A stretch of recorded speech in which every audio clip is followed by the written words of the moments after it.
It may be backwards, but this is what it says. The boy grew dragons.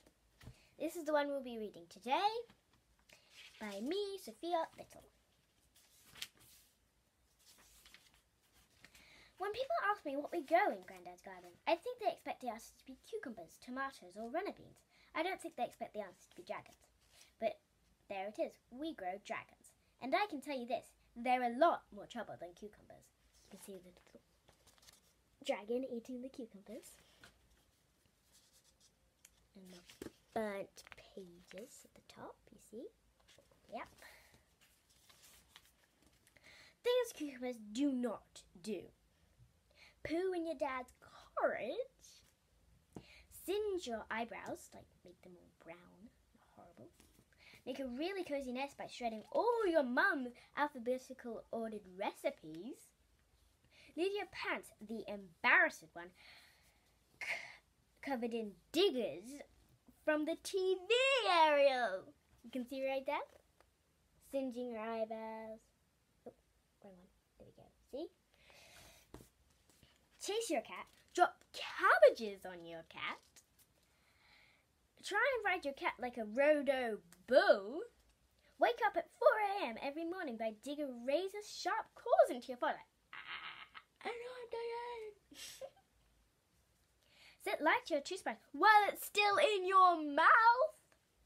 Of course, they also don't have scales that ripple and shimmer like sunlight on the sea, or have glittery eyes that can see into the heart of you, or settle on your shoulder with their tail curled round, warming your neck, and their hot breath tickling your ear. Nope, none of these things you can expect from a cucumber. Well, not any cucumber I've ever come across. Maybe a mutant radioactive space cucumber, but not your average garden variety. But dragons, well, they're a whole other story. So who wants to grow dragons? Dark question, yeah. I mean, seriously, who in their right mind would say no? Not me, that's for sure. And not you, by the looks of it.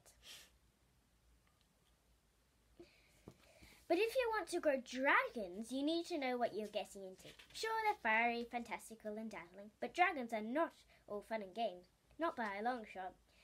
It's just the fire and the flammable pool I'm talking about. Oh no. Which is why my dragon-seeking desperados, I'm writing all this down so at least you can go into it with your eyes open. Because believe me, you'll need them to stay wide, wide open. Okay. 1. Battle of Bongo. It started about a year ago, and it was all Grandad's fault. Well, his and his jam tarts. I was just licking the last of my fingers when he said, "We should grow our own, Chipstick." "Jam tarts?" I asked. "Raspberries," he grinned. "Then we could make our own jam for Nana's tarts. We could mix them up too. Strawberry and blackberry, gooseberry and raspberry. Think of the possibilities. Delicious." It'd make a pretty good picture in my head. A vast plate-side jam tart with different coloured sections like a multi-topped pizza. Yummy. And more too, Grandad went on, before I could dive into the jammy dream. Radishes, beans, onions, cauliflowers, you name it, we could grow it. Suddenly, I wasn't so sure it was a great idea. Strawberry and cauliflower jam? Ew! Anyway, I had enough fruit and vegetables to deal with. What with Mum shoveling in my 5 a day. I mean, she even sneaked dry fruit into my perfectly good flapjacks, as if I wouldn't notice. But Grandad wasn't the one to let go of an idea once it had fluttered down and settled. So on Saturday morning, there we were at the end of his garden, up to our ears in mud, digging away at what looked like a monster jungle. In fact, I was beginning to realize why Mum had offered me provisions for my trip to the Amazon. Without the nettles and brambles, my grandparents' garden was probably half as big again and ran all the way down to the field beyond. That's very, very, very far. I've been wanting to get stuck in this since we moved in, Grandad told me, pausing to catch his breath. But what with one thing and another, I just didn't seem to have found the time. Tick-tock,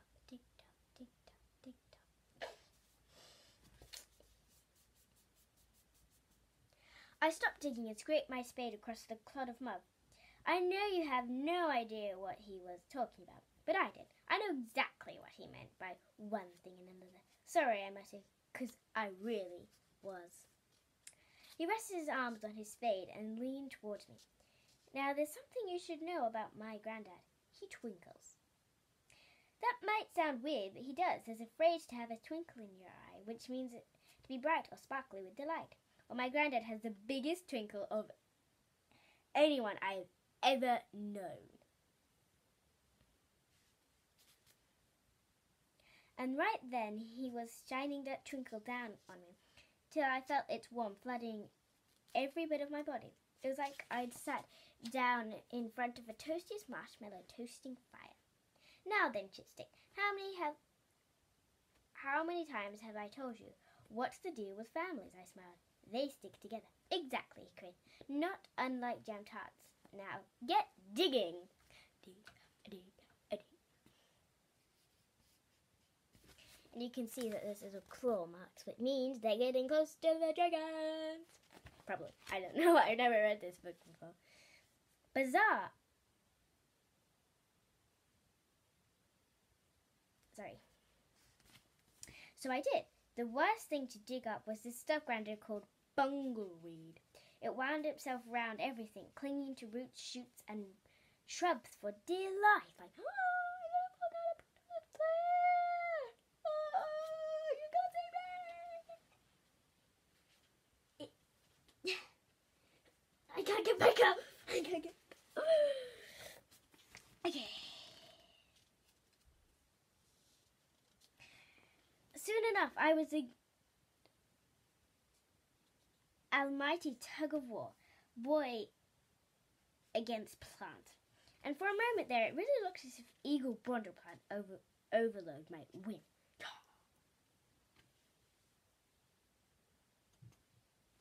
But I dug and scraped and pulled and heaved until that was left of the patch of earth. Until all that was left for the patch of earth and the strangest looking plant I've ever seen was taller than me. My blistered hand would have only made it halfway around the trunk. Except it was hard to see the trunk because of all these long green cactus arms that draped down.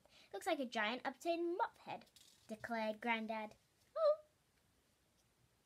But you know, green and spiky and knobbly too. Bizarre, he wasn't far wrong. Sprouting from some of the cactus arms were vivid and yellow and orange tendrils, like bursts of flames. And on each of those nestled a fruit. Some were large and red and looked thick to burst, and others were small and green and looked new. But all of them had weird spiky pineapple-like leaves. They were so unlike anything I've ever seen in our fruit bowl at home. I found myself reaching up to touch them.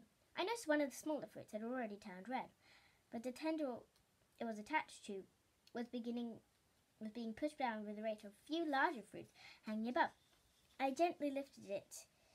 It moved to the side to give it some space. And as I did, I saw something even weirder. Hey, Grandad, I called. It's glowing like those fireflies. Do you remember? Dad said it was a bioluminescence nonsense or something, he said. Some jellyfish do it too. Science, Grandad corrected us. He peered at the red fruit and rubbed his finger across it. I reckon it's just mold, he said. Come on, Chipstick. I'm famished. But what is it? He asked. Grandad couldn't know. No idea, but we can pull it out tomorrow.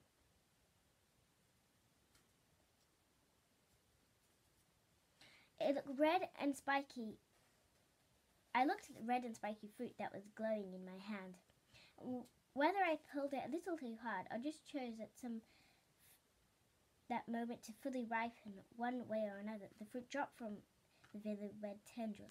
Looking at it in my palm. Somehow I didn't like throwing it into the bonfire pile, so I took it under my arm before following Grandad inside.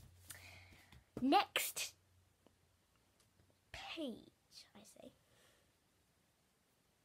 Sorry, I'm taking a break.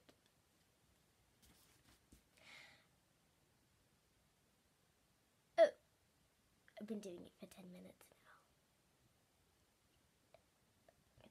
Later, when I got home, I put the pineapple sprouty fruit on my desk and typed strange spiky fruit into the search box on my computer. Pictures popped up and it was right next to the durian. It smells like poo apparently, and it's dead lucky we didn't find those. No, here it was. Size of mango, red spiky pineapple, like leaf. Definitely what I had sitting in front of me. I clicked the picture and read the caption. Payaso dragon fruit. Yep. Now it's easy for you because you know there's about to be a dragon. But I was clueless back then. I mean, if someone gives you a fairy cake, what do you expect Tinkerbell? You wouldn't expect Tinkerbell to pop out, do you? So I didn't jump up and down screaming, "Whoopee, I'm getting a dragon." I just felt it on the desk and went downstairs for tea. Left it on the desk and went downstairs for tea. And that probably wasn't the best idea, because of what happened next. Chapter 2, I'm going to stop right there for tomorrow. We'll see more on the next chapter.